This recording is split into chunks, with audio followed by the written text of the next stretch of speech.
সূর্য এবং সোনার মুখাগ্নি করল দ্বীপ। দ্বীপের জেজাই এবং দিদিয়ার শেষকৃত্যের ভার দিল দ্বীপের হাতে দীপা। কিন্তু দীপা কেন এমন করলো? যেখানে রূপা ছিল সূর্যের নিজের সন্তান এবং সোনার নিজের দিদি, তাহলে রূপা থাকা সত্ত্বেও কেন দ্বীপের হাতে সমস্ত দায়িত্ব তুলে দিল দীপা? হ্যাঁ বন্ধুরা, অনুরাগের ছোঁয়ার আগামী পর্বগুলোতে আমরা এরকমটাই দেখতে পাবো।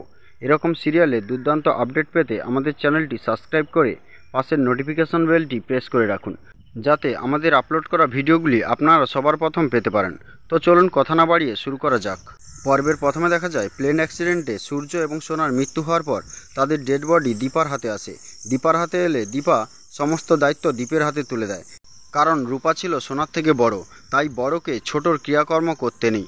অন্যদিকে রূপাকে তার বাবার এখনও মেয়ে হিসেবে মনে পড়েনি, তাই বাবার কাজ করতে হলে বাবার স্বীকৃতি দরকার ছিল। কিন্তু রূপাকে যেহেতু সূর্য এখনও পর্যন্ত মেনে নেয়নি, তাই রূপাকে কাজের দায়িত্ব দেয়নি।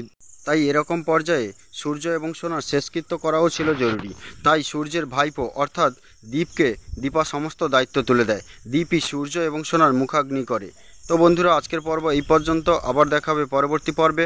ততক্ষণে সুস্থ থাকুন, ভালো থাকুন। ভালো লাগলে একটি লাইক দিন। Thank you.